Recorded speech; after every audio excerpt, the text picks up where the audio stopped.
حضور جب گھر تشریف لے جاتے تو صحابہ تو بیٹھی مسجد نبوی میں رہتے، دور دور سے آئے ہوتے اور حضور سے دین لینا ہوتا انہوں نے.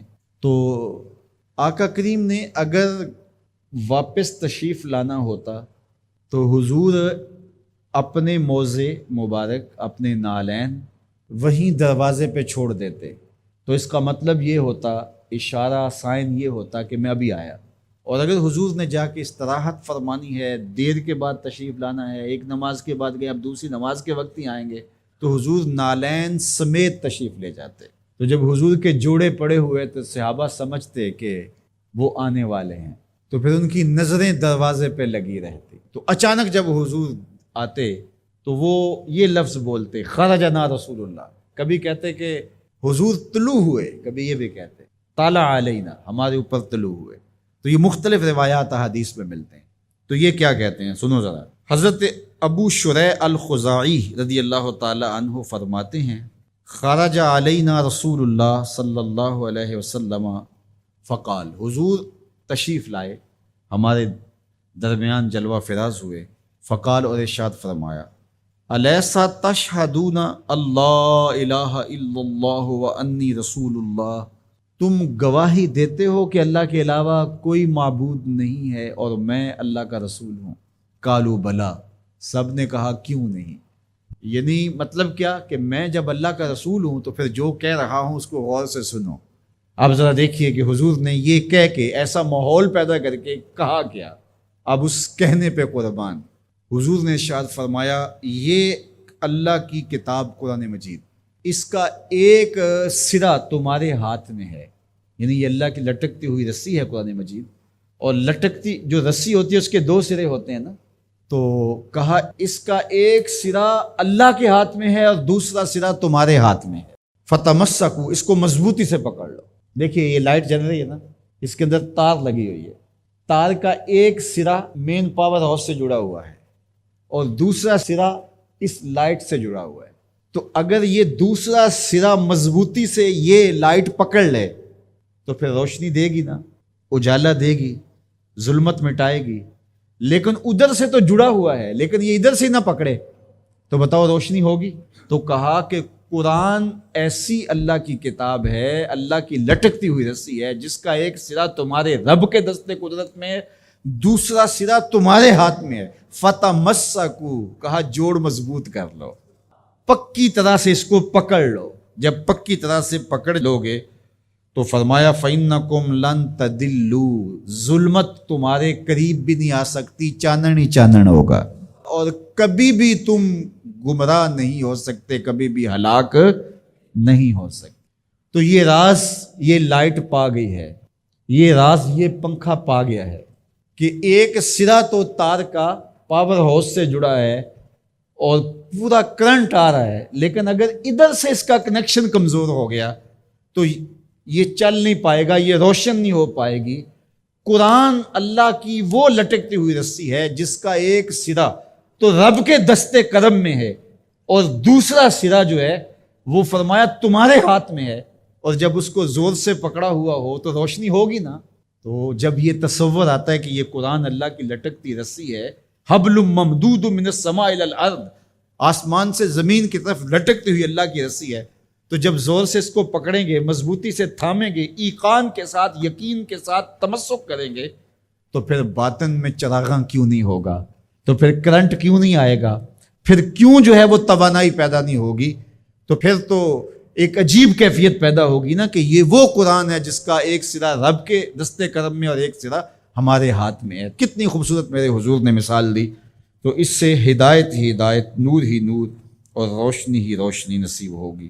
اچھا، اس عنوان سے صرف ایک روایت سن لیجئے. حضور نے ارشاد فرمایا، حضرت عبداللہ ابن عباس رضی اللہ تعالیٰ عنہ کی مرویات سے ہے، حضور نے ارشاد فرمایا کہ جس نے فساد امت کے دور میں میری ایک سنت کے ساتھ تمسک اختیار کیا، میری ایک سنت کو مضبوطی سے پکڑ لیا، جب فساد بپا ہوگا، جب میری سنتوں کو توڑا جا رہا ہوگا، دین کی قدردانی نہیں ہوگی، لوگ دین کی پرواہ نہیں کریں گے، خواہشات کے غلام بن جائیں گے، اس زمانے میں جس نے میری ایک سنت کو مضبوطی سے پکڑ لیا میرے اور آپ کے آقا و مولا فرماتے ہیں اللہ اسے 100 شہیدوں کا ثواب عطا فرمائے۔ اللہ تعالیٰ بندوں کو آزماتا ہے، پرکھ کرتا ہے، امتحان لیتا ہے، طرح طرح کی نعمتوں سے اسے مالا مال کرتا ہے، کاروبار وسیع ہو جاتا ہے، اس کے لیے دولت کے انبار لگ جاتے ہیں، دنیاوی مال و اسباب اس کے لیے جمع ہو جاتا ہے، منصب ملتا ہے، عہدہ ملتا ہے، اقتدار ملتا ہے، شان و شوکت ملتی ہے، لوگوں کے دلوں میں اس کا گھر بنتا ہے، تو اس کے ذہن میں یہ بات آتی ہے کہ میرے رب نے مجھے جو عزت دی ہے میں اس کا استحقاق رکھتا تھا، اور میں اگر اس لائق نہ ہوتا تو مجھے کیوں نوازا جاتا، تو گویا میرا رب میرے اوپر راضی ہے۔ اور پھر جب محفل نعت میں مہمان خصوصی بھی بن گئے تو پھر تو ان کے نفس کو اور تسکین مل گئی۔ جب پیر صاحب نے بھی ان کو ہی اہمیت دی تو پھر انہیں لگا کہ واقعہ ہی ہمارا رب ہم پہ راضی ہی ہے، تبھی تو ہمیں مذہبی طبقوں کے اندر بھی اہمیت مل رہی ہے، حالانکہ وہ جانتے ہیں کہ ہم نے یہ دولت کیسے حاصل کی ہے، وہ جانتے ہیں کہ ہمیں سجدے کی توفیق نصیب نہیں ہے، وہ جانتے ہیں کہ آج اس محفل میں مہمان خصوصی سے تو کل ہم شراب خانے میں تھے، انہیں پتہ ہے، لیکن اس کی طرف توجہ نہیں جاتی، سوچتے نہیں ہیں، بلکہ وہ یہ سمجھتے ہیں کہ ہمیں یہ جو عزت مل رہی ہے یہ اللہ تعالیٰ کی طرف سے ہماری کسی قبولیت کی وجہ سے یہ عزت ہے، حالانکہ یہ ان کی آزمائش تھی، ان کا امتحان تھا۔ دوسری بات، وَأَمَّا إِذَا مَبْتَلَاهُ، اور جب اللہ اس کو آزماتا ہے، فَقَدَرَ عَلَيْهِ رِزْقَهُ، اور اس کے رزق کو تنگ کرتا ہے، اس کو آزمائش کی بھٹی میں ڈالتا ہے، فَيَقُولُ رَبِّي أَهَانَنِ، تو پھر وہ چیخ اٹھتا ہے، میرے رب نے تو مجھے ذلیل کر کے رکھ دیا۔ بیماری آ جائے، ابتلا میں مبتلا ہو تو وہ کہتا ہے کہ میرا رب مجھ سے ناراض ہو گیا۔ تو یہ انسان کی کج فکری، ایسا نہیں ہے۔ کسی شخص کو دولت کا دیا جانا یہ اللہ کی رضا کی دلیل نہیں ہے، اور کسی شخص کو غربت کے امتحان میں ڈالا جانا یہ اللہ کی ناراضگی کی دلیل نہیں ہے۔ حضرت امام رازی نے لکھا ہے کہ مکے سے لے کر طائف تک 70 ایسے نبیوں کی قبریں ہیں جن کی وفات صرف بھوک کی وجہ سے ہوئی۔ تکلیفوں میں، آزمائشوں میں، امتحانوں میں، ابتلاؤں میں اس کے بندے رہے ہیں۔ میرے اور آپ کے آقا و مولا حضور ختمی المرتبت کے گھر میں کبھی برابر چولہا نہیں جلتا تھا، کبھی کھانے کے لیے کچھ میسر نہیں ہوتا تھا، پانی پی کے اور کھجور کھا کے گزارا ہوتا تھا۔ تو یہ تو کوئی دلیل نہیں ہے۔ اللہ کی رضا کی دلیل کیا ہے؟ نیکی کی توفیق مل جانا۔ اور اللہ کی ناراضگی کی دلیل کیا ہے؟ کسی شخص کا گناہ پہ دلیر ہو جانا۔ کوئی بندہ گناہ پہ دلیر ہے اور معصیت، نافرمانیاں، اللہ کے حکموں کو توڑنا اس کا مزاج ہے، تو سمجھو اللہ اس سے ناراض ہے۔ اور اگر کسی کو اللہ نے سجدے کی توفیق دی ہے، کسی کو اللہ میں اپنے راستے میں خلوص کے ساتھ خرچ کرنے کی توفیقات عطا کی ہیں، حلال حرام کی تمیز اس کو عطا کر دی گئی ہے، تو پھر سمجھ لو کہ اللہ اس پہ راضی ہے۔ باقی رہی بات کہ کسی کو دولت کا زیادہ دیا جانا، کسی کو کم دیا جانا، تو یہ آزمائش ہے۔ اب جو اہل ایمان ہیں، اللہ کے بندے ہیں، وہ کیا کرتے ہیں؟ جب دولت زیادہ ملتی ہے، اقتدار ملتا ہے، منصب ملتا ہے، تو بس اللہ کے شکر کے دائرے میں آ جاتے ہیں، اور جب مصیبت آتی ہے، تکلیف آتی ہے، اذیتوں میں مبتلا ہوتے ہیں، تو پھر وہ یہ نہیں کہتے کہ ہمارے رب نے ہمیں ذلیل کر دیا، بلکہ وہ اس پہ صبر کرتے ہیں اور اللہ کے حضور دعائیں کرتے ہیں، التجائیں کرتے ہیں کہ مالک تو نے جو جس آزمائش میں ڈالا ہمیں پورا اترنے کی توفیق نصیب فرما، ہماری سفید پوشی کا بھرم نہ ٹوٹے، اور ہمیں اس مشکل وقت سے بچانا کہ جب ہماری یہ غربت ہمیں کفر تک لے جائے، اور جب ان کو دولت مندی دی جاتی ہے تو وہ ڈرتے ہیں کہ اللہ ایسا نہ ہو کہ یہ دولت ہمیں فرعون بنا دے، یہ دولت ہمیں نمرود بنا دے، ہمارے اندر بخل پیدا ہو، تکبر پیدا ہو، ہمارے اندر غرور پیدا ہو، تو وہ اس حالت کے اندر اللہ تعالیٰ کا شکر یا دوسری حالت میں اللہ کے حضور صبر کی توفیق مانگتے ہیں اور صبر کے ساتھ اپنی زندگی گزارتے۔ سچی طلب مہمیز لگاتی ہے اور علم کا نور بٹنے لگتا ہے، تو مختلف لوگوں کے مختلف انداز ہوتے ہیں، مختلف تربیتوں سے گزرے ہوئے لوگ، مختلف مزاج کے ڈھالے ہوئے لوگ، مختلف دودھ اور خون کی تاثیر کا اثر مختلف مزاجوں میں ہوتا ہے۔ تو سچی طلب جتنی خوبصورت ہو، جتنی دل فریب ہو، اتنا ہی اس کا رنگ ہوتا ہے۔ اب عقبہ بن عامر رضی اللہ تعالیٰ عنہ کیا کرتے ہیں؟ جب انہیں حضور سے کوئی مسئلہ پوچھنا ہوتا ہے تو وہ کیا کرتے ہیں؟ وہ قریب آتے ہیں، حضور کے ہاتھوں پہ آ کے ہاتھ رکھ دیتے ہیں۔ یہ اس بات کا اظہار ہے، یہ اپنی بےتاب تمناؤں کا اظہار ہے کہ حضور یہ سوالی در پہ کھڑا ہے، جھولی میں خیرات ڈال دیجئے۔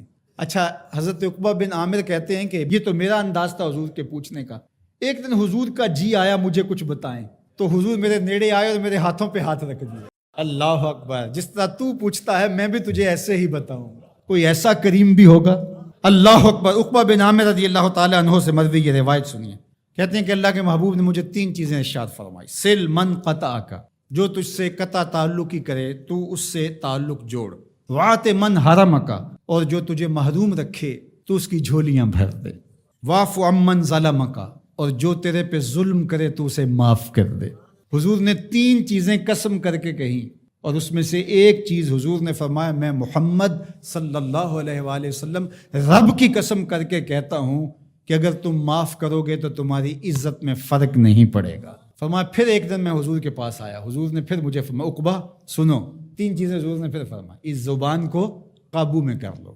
دوسری چیز حضور نے فرمائی اپنے گناہوں پہ رویا کرو. اور تیسری چیز حضور نے مجھے فرمائی کہ اے عقبہ بن عامر گھر میں بیٹھ جایا کرو، گھر میں لگ کے رہ جاؤ. فتنے نمودار ہو جائیں تو پھر گھر میں بیٹھ جانے میں عافیت ہے. جب فتنے چاروں طرف چل رہے ہوں تو پھر آپ تنہائی اور گوشہ نشینی اختیار کر لیں. حضور نے فرمایا قرب قیامت میں جو ہے وہ بھاگنے والے سے چلنے والا، اور چلنے والے سے کھڑا ہونے والا، اور کھڑا ہونے والے سے بیٹھنے والا، اور بیٹھنے والے سے لیٹنے والا امن میں ہوگا. اللہ اکبر. حضرت انس بن مالک رضی اللہ تعالیٰ عنہ فرماتے ہیں کہ میں نے رسول کریم صلی اللہ علیہ وآلہ وسلم سے سنا، جو شخص یہ چاہتا ہے کہ اس کی عمر میں برکت ہو اور اس کے رزق میں برکت ہو تو وہ صلہ رحمی کرے، وہ رشتہ داروں کے ساتھ سلوک اچھا کرے. اب ہر بندہ چاہتا ہے میرے رزق میں برکت ہو، ہر بندہ یہ چاہتا ہے میری عمر لمبی ہو، صحت والی لمبی زندگی پاؤں. ہر بندے کی یہ آرزو ہے. فرمایا یہ 2 چیزیں جو چاہے تو اسے کیا کرنا چاہیے؟ رشتہ داروں کے ساتھ سلوک اچھا کرے.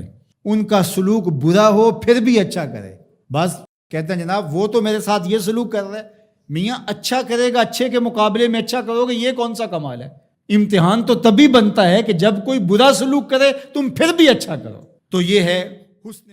فرمایا کلمتان حبیبتان الی الرحمن. تو یہ جو سجا قائم ہوا ہے تو یہ حضور کی زبان کی فصاحت ہے، حضور کی بلاغت ہے، حضور کی زبان کی سلاست ہے، حضور کی زبان کا حسن ہے، حضور کی زبان کا جمال ہے، حضور کی زبان کی خوبصورتی ہے. وہ بولیں تو پھول جھڑتے ہیں، وہ مسکرائیں تو پھول جڑیاں پھوٹتی ہیں. وہ دہن جس کی ہر بات وہی ہے خدا، اونچائے علم و حکمت پہ لاکھوں سلام. تو اس لیے یہ سجا ہے کلمتان حبیبتان الی الرحمن. نشہ نہیں آنے لگتا اس کو پڑھتے ہوئے. اللہ اکبر. تو اللہ کے محبوب فرماتے ہیں کہ 2 کلمے اللہ کو بڑے محبوب ہیں. خفیفتان علی اللسان، وہ زبان پر بھی بڑے ہلکے ہیں. ثقیلتان فی المیزان، لیکن ان کا وزن میزان پر بہت زیادہ ہے. ثقیل ہے میزان کے اوپر. یہ خبر مقدم ہے اور اس کا مبتدائی مؤخر بعد میں آ رہا ہے. اور عرب یہ کرتے ہیں کہ جب کسی چیز کی تشویق پیدا کرنی ہو، شوق پیدا کرنا ہو، تو پھر خبر کو مقدم لاتے ہیں مبتدا سے. اس کا مطلب کیا ہے کہ وہ شوق پیدا ہو. اب آپ کو سننے کے لیے بےتابی ہے نا کہ وہ کون سے کلمے ہیں. اب کلمے وہ مبتدا تھے اور یہ جو پہلے ہے یہ خبر ہے. خبر پہلے دے دی، مبتدا بعد میں آ رہا ہے. اور اگر آپ کی توجہ ہو وہ مبتدا بھی تو بعد میں آیا تھا. اگر آپ کی توجہ ہو نگاہ عشق و مستی میں وہی اول وہی آگا، وہی قرآن وہی فرقان وہی یاسین وہی تھا. وہ بھی تو مبتدا تھا نا، لیکن آیا سب سے آخر میں. اول آخر دو میں پاسے ہو ملک لوتا. تو اس میں بھی حسن ہے. تو یہاں خبر کی تقدیم اس لیے ہے کہ جن کلموں کی طرف لوگوں کو لانا ہے اس کا شوق فراں پیدا ہو جائے، آپ کی سماعتیں بچھ جائیں. بولو نا کون سے کلمے ہیں جس کے لیے 1 گھنٹے سے تقریر کر رہے ہیں، جس کے لیے انہوں نے عبادت پڑھی ہے، جس کے لیے یہ محفل سجی ہے. شوق فراواں دل میں پیدا ہو گیا. بولو نا وہ کلمے کون سے ہیں. سر مستی صحبائے بطحا بھی بڑی شے ہے. ذرا صحبائے بطحا کی مستی اور اس کا رنگ اور اس کا آہنگ اور اس کا جمال، پھوٹتا نور، اجالے، روشنیاں، ضیائیں، اس کے دامن سے نکلتی ہوئی شعائیں ذرا ملاحظہ کیجئے. کلمتان حبیبتان الی الرحمن. 2 کلموں میں اتنی شان رکھ دی کہ اللہ کو محبوب ہے. تو علماء نے کہا کہ کلمے بھی محبوب ہیں اور کلمے بولنے والا بھی محبوب ہے. تو حبیبتان اگرچہ یہ صفت ہے کلمتان کی، لیکن جو ان کلموں کا قائل ہوگا، ان کلمات کا تلفظ کرے گا، ان کو بولے گا، تو وہ بھی اللہ کی محبوبیت کے دائرے میں آ جائے گا. اللہ اکبر. تو سوال یہ اٹھا کہ 2 کلموں سے اللہ کی محبوبیت کے دائرے میں آ گئے. کہا وہ رحمان جو ہے. اللہ اکبر. وہ رحمان جو ہے، جب رحمان ہے تو پھر وہ یہ نہیں دیکھتا تم نے کیا کیا، وہ دیکھتا اسے پسند آ جائے. جو پیا من بھائے وہی سہاگن، جو پیا من بھائے وہی سہاگن.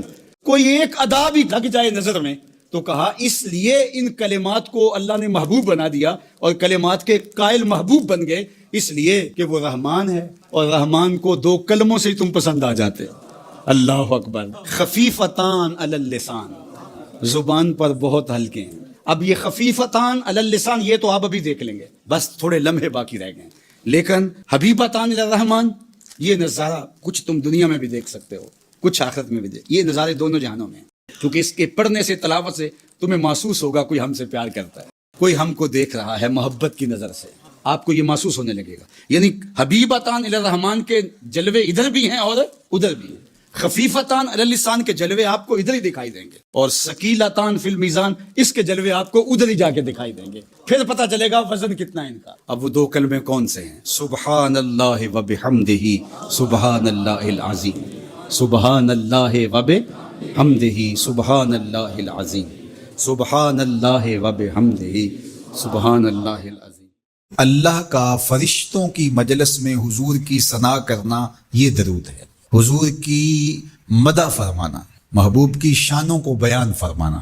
یہ صحیح بخاری میں صلاۃ کا ترجمہ حضرت ابو العالیہ رضی اللہ تعالی عنہ سے کیا گیا ہے۔ تو پھر درود کا مفہوم بہت وسیع ہے، حضور کی مدح و توصیف، حضور کے حسن کا بیان، حضور کے خصائل کا عنوان، آقا کریم کے شمائل کا تذکرہ، حضور علیہ السلام کے فضائل کی باتیں، حضور کی عظمتوں کا عنوان، یہ سب کچھ درود کے زمرے میں آتا ہے۔ اور پھر ساتھ صیغہ بھی درود کا ہو اور اس میں شانیں بھی حضور کی ہوں، جس طرح درود تاج میں ہے، تو اس میں حضور پر درود بھی بھیجا گیا اور ساتھ حضور کی عظمتوں کو بھی بیان کیا گیا۔ تو یہ ایک خوبصورت گلدستہ بن گیا۔ درود شریف کے جو مفاہیم بیان کیے گئے ہیں، ان سب مفاہیم کو یہ اپنے جلو میں لیے ہوئے ہے یہ درود۔ تو کثرت کے ساتھ حضور علیہ السلام پر درود پڑھنے کی تلقین فرمائی گئی۔ حضرت ابی بن کعب رضی اللہ تعالیٰ عنہ فرماتے ہیں کہ آقا کریم نے ترغیب دی درود شریف پڑھنے کی، باقی امور اور عبادت، ذکر فکر تو میں نے عرض کی، ارشاد فرمائے کہ میں آپ پر کس مقدار میں درود پڑھوں، کتنا وقت، کتنا درود پڑھوں؟ تو آقا کریم نے فرمایا ما شئت، جتنا تم چاہو۔ فرماتے ہیں میں نے کہا میں 4تھا حصہ درود پڑھوں گا، باقی 3 حصے دیگر عبادات اور دیگر وظائف اذکار بجا لاؤں گا۔ فرمایا جس طرح تم چاہو، جو تمہاری مرضی، لیکن اگر درود کی مقدار کو بڑھا دو تو تمہارے لیے بہتر ہوگا۔ تو میں نے کہا النصف، میں آدھا وقت درود پڑھا کروں گا اور باقی چیزیں باقی آدھے وقت میں کروں گا۔ فرمایا جس طرح تم چاہو، لیکن اگر درود کی مقدار کو بڑھا دو تو تمہارے لیے بہتر ہوگا۔ میں نے کہا کہ حضور میں 2 حصے درود پڑھوں گا اور 1 حصہ باقی وظائف اوراد بجا لاؤں گا۔ فرمایا جیسے تمہارا دل چاہے، لیکن اگر تم درود کی مقدار کو بڑھا دو تو تمہارے لیے بہتر ہوگا۔ فرماتے ہیں میں نے کہا حضور میں پڑھوں گا ہی درود، سارا وقت میں آپ پہ درود ہی پڑھتا رہوں گا۔ فرمایا پھر تمہارے سارے دکھ، تکلیف، اذیتیں، پریشانیاں، اس کے لیے یہ درود کفایت کرے گا، اور تمہارے گناہوں کی مغفرت فرما دی جائے گی۔ تمہاری پریشانیاں، تمہاری اذیتیں، تمہارے دکھ، دور موجود میں لفظ بولا جاتا ہے ٹینشن، تمہاری ساری ٹینشن، تمہارے سارے معاملات حیات کی بے ترتیبیاں، پریشانیاں، دکھ، اذیتیں، سب کچھ ختم ہو جائے گا۔ درود سب دردوں کا مداوا ہو جائے گا، سب دکھوں کا علاج ہو جائے گا، سب پریشانیوں کا حل ہوگا، سب مصیبتوں کا مداوا بن جائے گا، اور ساتھ ساتھ تمہارے گناہ بھی بخش دیے جائیں گے۔ تو درود جتنی کثرت کے ساتھ پڑھا جائے اللہ کی اتنی ہی رحمتیں نازل ہو۔ تو باقی وظیفے، باقی اوراد وہ بھی فضل و شرف والے ہیں، لیکن حضور نے فرمایا کہ پھر تمہارے لیے درود ہی کافی ہو جائے گا۔ اللہ اکبر۔ فرمایا جو میرے اوپر 1 مرتبہ درود بھیجتا ہے اللہ اس پر 10 رحمتوں کا نزول فرماتا۔ اور ایک حدیث میں آیا جو 1 مرتبہ میرے اوپر درود بھیجتا ہے اللہ اس کے 10 گناہ معاف کرتا ہے، 10 درجے بلند کرتا ہے اور 10 رحمتوں کا نزول فرماتا۔ تو درود پڑھا حضور پہ کام اپنا بن رہا ہے۔ تو درود پڑھنے سے انسان کا باطن سنورتا ہے، اندر پاکیزگی نصیب ہوتی ہے، گناہ دھلتے ہیں، عیب دھلتے ہیں، پریشانیاں ختم ہوتی ہیں، مصیبتیں، آلام، مصائب، دکھ، ٹینشن، پریشانی، جو کچھ بھی ہے یہ ختم ہوتا ہے، اور درود پرسکون بنا دیتا ہے انسان کو۔ راحت بخش ہے وظیفہ، سرور انگیز ہے یہ وظیفہ، نور بیز ہے یہ وظیفہ، ماحول میں شگفتگی پیدا کر دیتا ہے۔ اگر درود شریف پڑھو گے تو تمہاری بہت ساری پریشانیاں ختم ہو جائیں گی، تمہارے دکھوں کا مداوا ہوگا، تم ریلیکس ہو جاؤ گے درود پڑھنے۔ یہ درود شریف کی برکات ہیں۔ 1 مرتبہ درود پڑھنے سے 10 رحمتیں نازل ہوتی ہیں، اور جو بار بار حضور پہ درود پڑھتا ہے تو بتاؤ کہ کتنا بڑا ذخیرہ رحمتوں کا اس کے اطراف میں پھیل گیا. تو اس لیے کثرت کے ساتھ درود پڑھنا چاہیے. حضور علیہ السلام نے یہ بھی ارشاد فرمایا کہ جو میرے اوپر درود پڑھتا ہے میرے اوپر لازم ہے کہ میں اس کی شفاعت کروں گا. شفاعت رسول کے حصول کا ذریعہ درود بنتا ہے، چونکہ ہمارا آسرا ہی حضور کی شفاعت ہے. وہ دامن شفاعت کھولیں گے تو ہم گناہ گاروں کا کام بنے گا. اور وہ نصیب کیسے ہوگی حضور علیہ السلام کی شفاعت؟